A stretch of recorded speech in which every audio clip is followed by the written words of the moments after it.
It was 400, right? I'm not It was just, 400 just for LinkedIn, or probably 90+% of it is coming from somewhere else. I've used some kind of automation or process to kind of collect these ideas. So I have mm, this stockpile of stuff ready to go, which then makes it really easy when I sit down and I'm ready to schedule out the content for the next couple weeks. it is buffer chat time, friends in our virtual studio and folks listening at home. A very warm, buffery welcome. My name is Kirsty Lang. I'm a senior content writer at Buffer, and I am also a nerd, which is why I'm very excited to be talking nerdy things with Anna Burgess Yang today. Anna, thank you so much for making the time. Thank you so much for having me. So, Anna is a solopreneur running her own business, which she uses her sizable following on social media to support. But as anyone likely knows, I feel like if you are listening to this, if you are in the audience, if you're watching this, you know that creating content on social media can sometimes feel like a full time job. And then also running your own business probably equates to about 7 full time jobs. Does that feel I accurate, mean, Anna? I am sales and marketing and Yeah. accounting and project management, and yes, those are all jobs.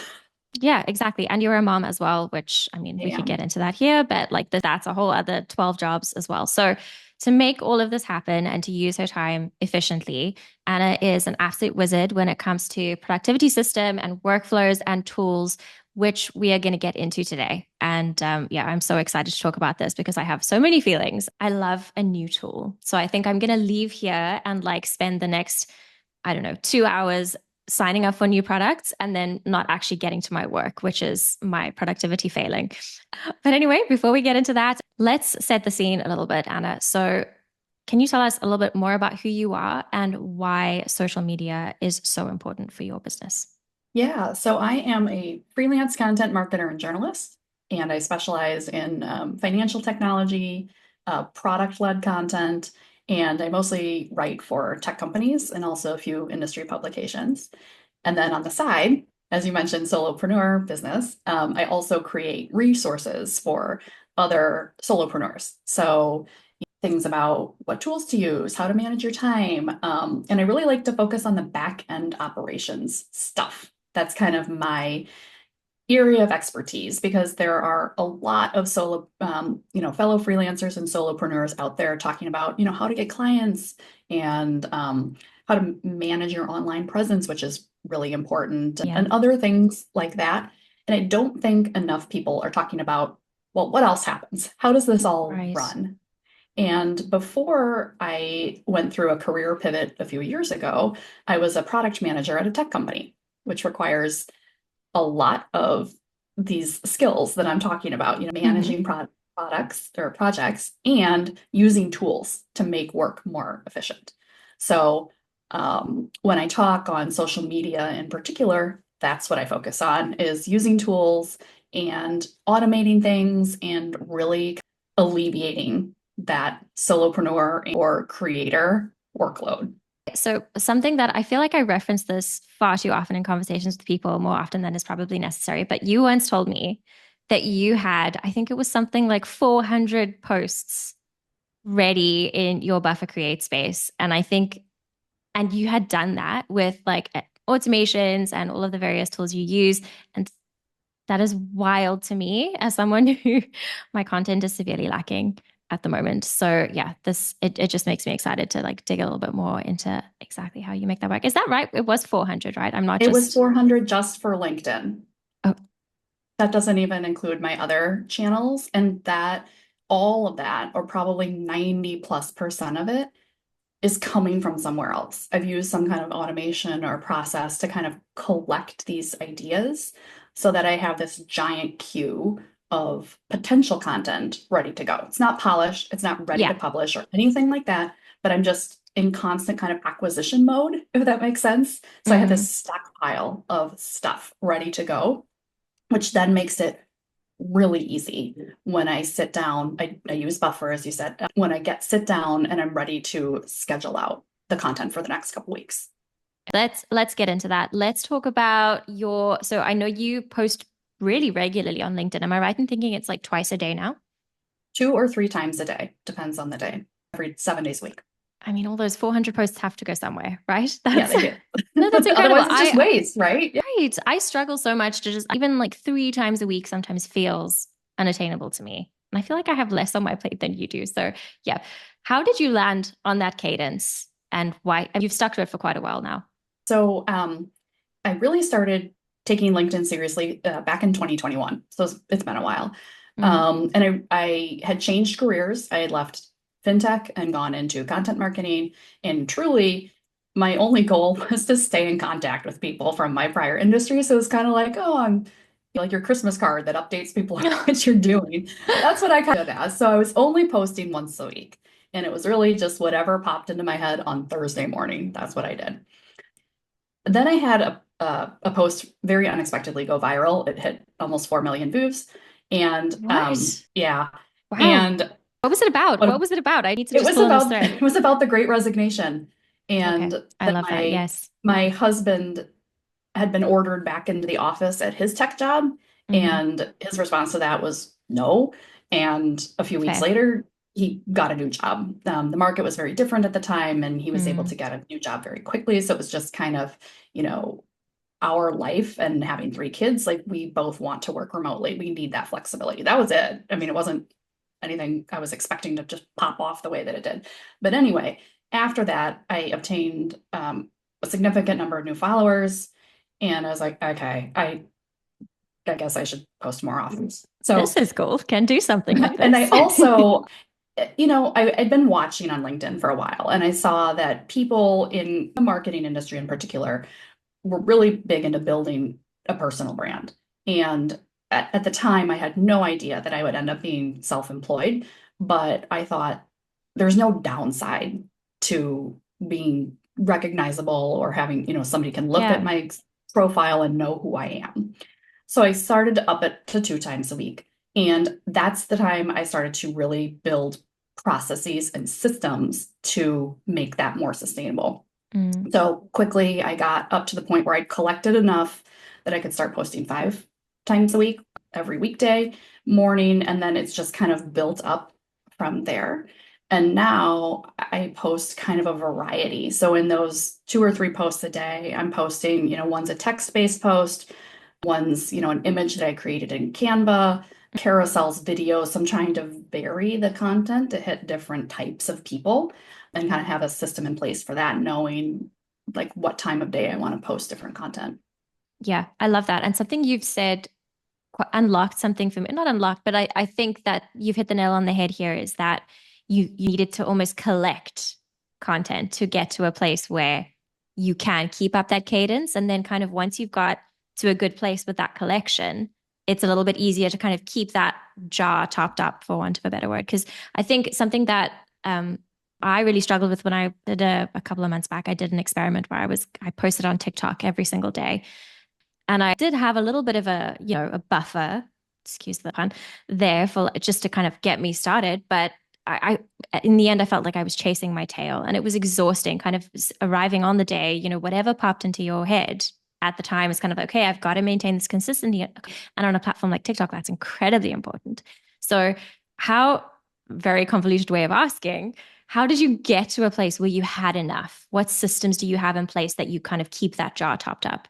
Yeah, so the first thing I did, which I still do today, um, LinkedIn in particular is really an engagement platform. They don't only want you to post, they want you to interact with other people. Mm. And as a side benefit, that improves your own visibility because of the way that LinkedIn kind of displays comments in the feed just as much as posts. So I would post my thing, and then I would also go into other people, who I knew or industry people and comment, and not just any comment. A thoughtful comment like, Yeah. wow, in my experience, it's this, or in my prior career, this happened, or I agree with this because it adds so something meaningful. Then those comments turned into my own LinkedIn posts. Mm. So then I would go through and I'd collect everything from, the week or whatever, and put those in Trello, which is where I manage some of my content. And quickly, I mean, you post 1 time a day, you comment 5 times a day, Yeah. you've got this exponential growth in the amount of ideas. And not every comment ended up being worthwhile, but because I had so many, I could kind of then pick and choose and figure out, okay, how can I expand on this and now turn it into my own post? So that's how I got started. That's where all of that accumulation came from and where it continues to come from. That's the beauty of text-based platforms is that kind of that loop, right? You can kind of use other content as a prompt for your content. Yeah. Yeah, that's brilliant. I love that so much. Okay, I'm going back to my questions because I went off piece there. Just to, how did you like stock up that much content? Is it absolutely blows my mind. You've unpacked a little bit of this with your comment harvesting. Can we call it that? That sounds terrible. How do you structure your week to be able to fit everything in? Because, it's not only your writing, it's your business, it's your bookkeeping, it's, your sales, as you mentioned previously. How do you fit all of that in? I am a big proponent of time blocking and working Yes. in chunks of time. It works for me. I also, in addition to publishing on social media and writing for clients, I also have a blog. I'm on Substack. I have a newsletter. So there's other content that I'm creating Mm, as well. So usually, first thing in the morning when I get up, that for me is my most productive time. And so I will work on my own long form content at that time. Once kids are off to school, then I work on client work for pretty much the majority of, the kind of the middle part of the day. And, I've got kind of like a chunk of time set aside on Friday to do like admin type stuff, like sending invoices and all that. And then on weekends, I schedule my social media. And so then that's, I take a big chunk of time, just sit down, go through either, I've got some stored in Buffer, I've got some stored in Trello, just kind of depends on how polished it is. And I'll mm. get it ready and I'll schedule it to go out. And that includes going into Canva and creating some of these image posts that still have text on them, including carousels and stuff like that. And then getting all of that ready. The one thing I have trouble fitting in right now is video. It's just still a process for me. I'm trying to do more short form video, but editing just still feels like it takes way too long. So I don't have a good process in place for that yet, Mm. even though I've been collecting ideas of things that I want to create for video. So I've got a little repository. I just haven't sat down and figured out how to fit that into my day. I'm still Yeah. working on that. And because of this, because of my social content, most of my sales are inbound at this point, Yeah. which is nice because then I don't have to spend time, applying to freelance gigs or Cold cold outreach. Ugh. DMing people. That can be Strikes fear into really, the heart. I know, that can be really time consuming for a Mm. freelancer. And creating content is time consuming as well. And so it's kind of like, well, just choose how you want to spend your time.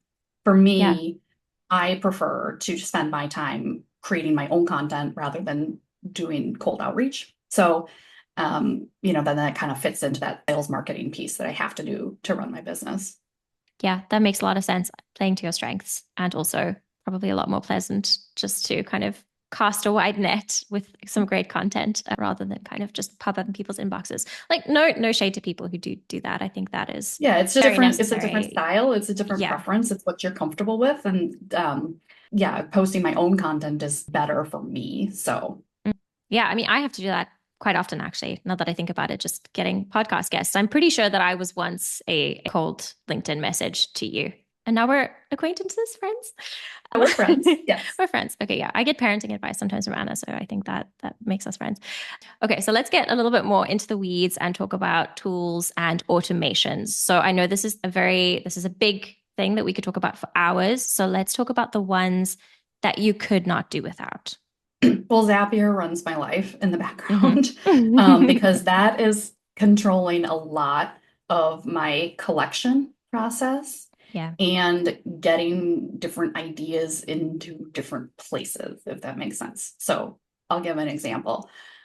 I publish a new blog post. Zapier picks that up and then it runs through ChatGPT in the background and pulls out some key ideas that could turn into future social posts. I still have to edit them. They're not Mm. perfect, they're not good when they come out, but the idea pulls out the structure to create a carousel. So the text of what would go in a carousel. Okay. And then pulls out a potential video script and creates that for me. And then, so then when it's done, Zapier is, once it's done running through ChatGPT, it runs and sends the text of the carousel over to my VA, and she actually Hmm. puts the carousel together, and I edit it after that, but she's doing that initial step for me. It puts the potential LinkedIn posts into Trello so I can look at them and decide whether or not I want to use them. And then it puts the video script into a different place so that when I'm ready, I can go and record that. So that happens. Another example is that I actually do with Buffer is when I send a LinkedIn post, Zapier picks it up, runs it through ChatGPT, reformats it for threads, and sends it directly back to Buffer. And then I edit it and publish it on threads. So my threads posts are not duplicates of my LinkedIn content, but Yes. they are modified, slightly shorter versions of the same idea. So that's kind of keeping this content machine running in the background so that when I am ready to schedule content, I'm literally opening something up and I know what's next. Like Yeah. I'm a big fan of the TV show The West Wing. And at the end of a lot of episodes, the character who played the president of the United States, he would end with, "What's next?" Like, what's next on the daily agenda? And I can just pull it up and I know what to do. I love that. That's because I think the idea, whether you're opening a Word doc or a, create post in Buffer, wherever it is you create your content, that blank space can be quite crippling sometimes. And It even, is, yeah. yeah, and having something to open up and go with, I think can be super, super powerful. I love your point about using ChatGPT or an AI tool. And I was initially quite AI averse. I think if you go into my very old LinkedIn post, I was like, well, this is what is happening. Why are we? And now that I've actually started using these tools and seeing the power and the limitations of them, I think I'm super, super bored in. So the just for example, the video scripts, right? So that's something that I do. I take Buffer's blog posts when I set out to make a YouTube video for them. I'll run it through a very simple prompt that could absolutely be improved, run it through ChatGPT, and that creates a very cheesy video script for me.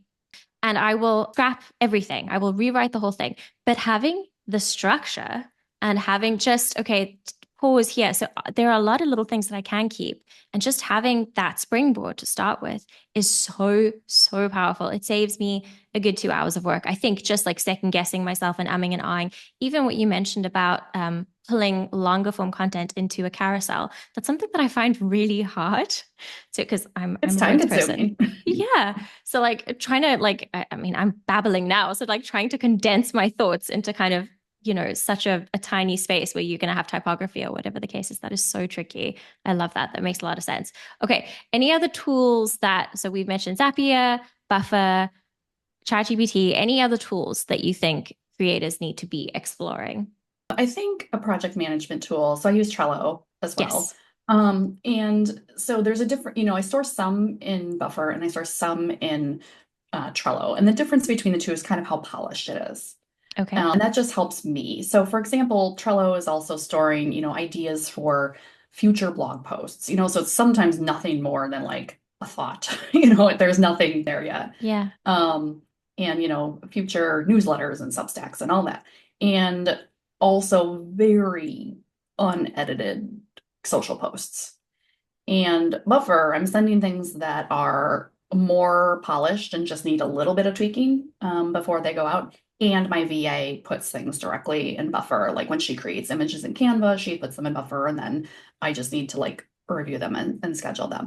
Mm. So I think, having some kind of project management is important to kind of collect those ideas. I mean, a Word doc works as well, if you're ready for a system, but for me, then I can just kind of, check it off and it's done. And I can kind of keep track of what I've used and what I haven't used. Um, so that's a big one. And I thought of something else, but it like flew out of my head. That is of a tool that I use all the time. And now, oh, voice memos have become a really big one for me. Tell me more. Yeah, dictating things to myself Yeah. so that I hit that, something comes into my head and maybe it's like the intro for a blog post, right? And so that's part of content creation is being able to capture it when you're not sitting at your computer, as a lot of creative people can do. Yes. Or no, they know they've experienced that. And I use an app called Fireflies.ai. I use it for all kinds of stuff, like creating transcripts from meetings, lots of things. But in the app on my phone, I can just hit record and start dictating something to myself. It will automatically upload the transcript to my Google Drive. And then I have some automation going in the background that sends it to different places. So sometimes it'll clean up the transcript and start the blog post for me. Another one is when I upload a 1 minute video to social, um, it my automation cut the transcript of that video. So, I've got about 100 words or so, and now it's a text-based post in the future. So I'm getting more out of my video content just Yeah. by relying on these transcript tools running in the background. So that's just another one and transcripts and being able to use that content and take it further. That's so great because it's even kind of like typing something, an idea on your phone on the go. I don't know. I have a toddler, so my hands are generally full if I'm not at my Right. desk. Yes, I know that feeling. Yeah, Mhm. so just I don't know, just being able to like tap and record something is I'm definitely going to start doing that. I need to also find out, is there like an Apple Watch app? Because then I can just be like talk to my watch like I a don't have spy. an Apple Watch, so I don't know, but probably. Okay. Yeah, no, I'm Um, literally going to go investigate this. This is the first yeah. thing I'm signing up for. I mean, this has gone wild. Should just appreciate my time alone, but I can't because my brain is just always doing something. So I'll be like in the car going to Target and I will dictate a blog post into my app, like the full thing. So I just talk for 15 minutes. That's pretty much a 1,500 word blog post at the rate that most humans talk.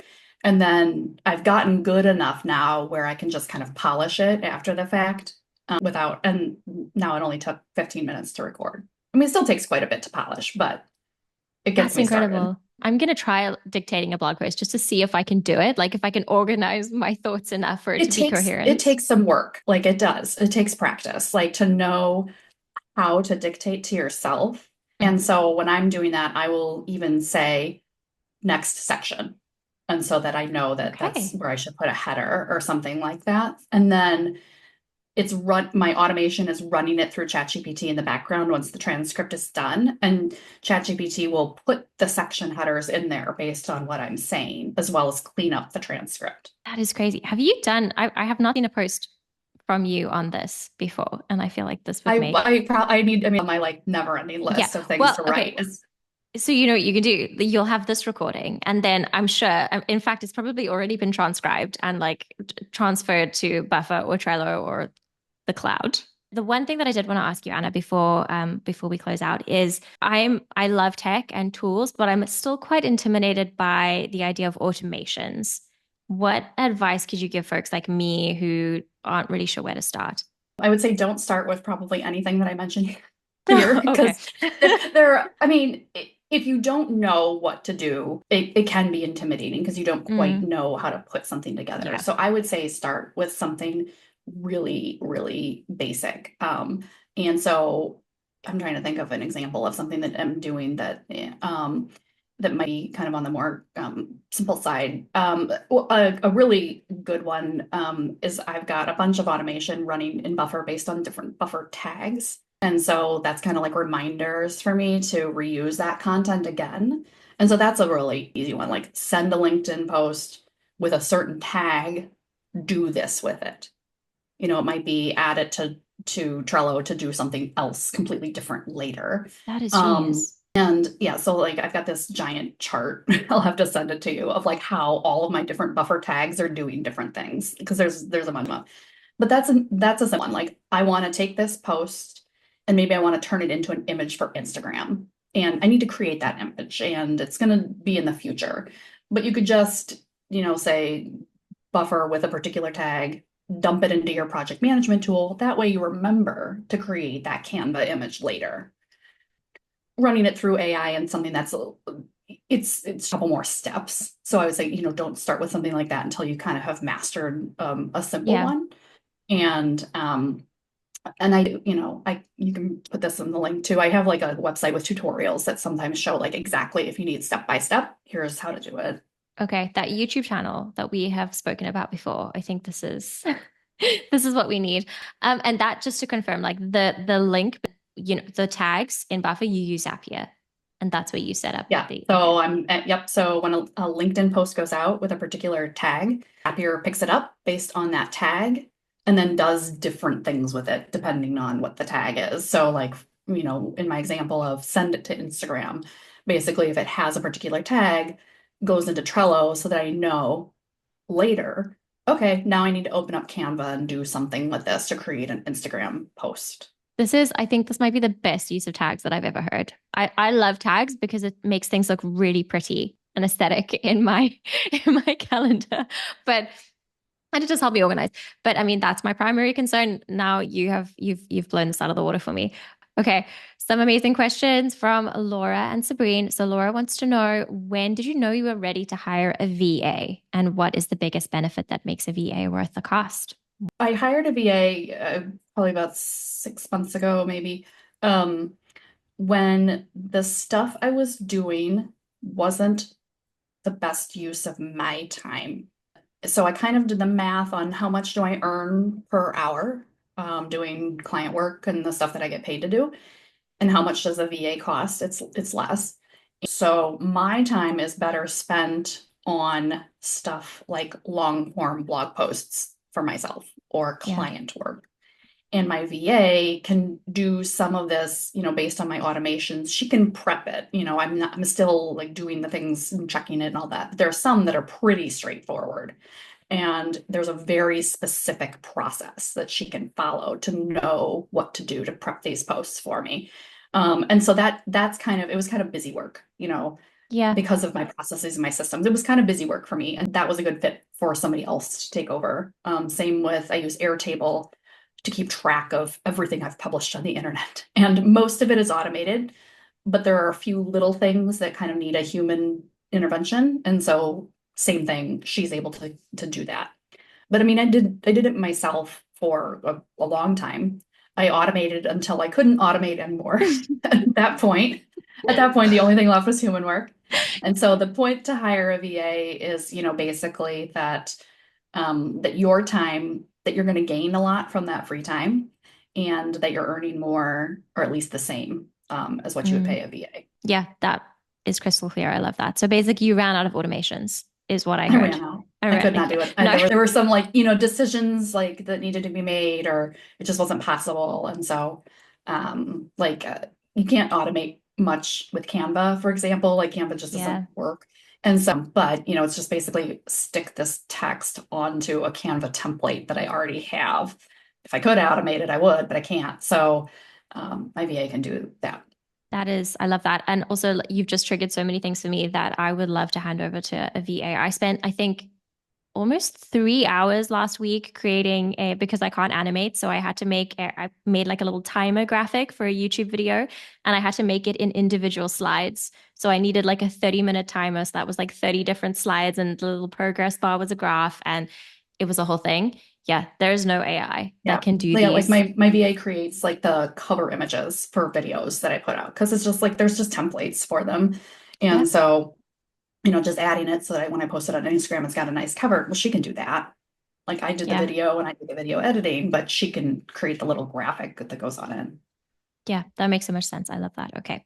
Sabrine is saying, sorry, let me contextualize this properly. You mentioned that you create content in many different formats, long and short, that takes production and post-production packaging, design, assets to a whole other sandbox. This on top of crystallizing your ideas.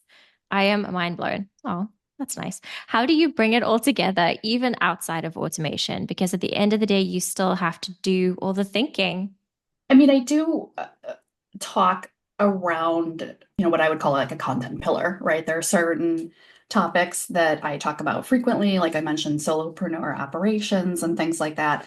So I'm kind of keeping all of that organized in Trello, like, hey, I should about this type of thing, and I kind of rotate through different ideas. And I'm doing that in my LinkedIn content as well. Like I'm trying to touch on a few different topics that I like. And so I don't know. I'm at the point now where I'm really clear when I'm collecting LinkedIn comments, my starting point. Not all of them fit into my pillars anymore. When I first started, I would basically turn any LinkedIn comment into a future LinkedIn post. Yeah. But I found that um, I was publishing a lot, but it wasn't always around things that I wanted to be known for, if that makes sense. Okay. And Yes. so I've kind of distilled that down and I'm more focused on like the topics that I talk about, even though there's a lot of them.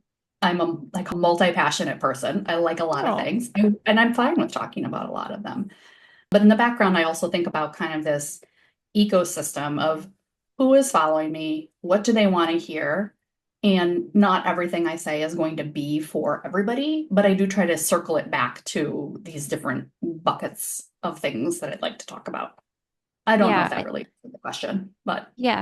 there you Sabrine, go. does that cover it? I think that makes a lot of sense. It's just kind of having a bit of structure for your brain. Okay, my brain needs more structure because I'm not phrasing this very well at all, but it's kind of just having these boundaries to operate within makes Yeah. things a little bit easier. Yeah. And I would say it is fine to post things in the beginning that aren't necessarily around a narrow set of parameters that you want to talk about or be known for because you're just building that muscle of being able Yeah, to write content and publish consistency. And that takes time and effort.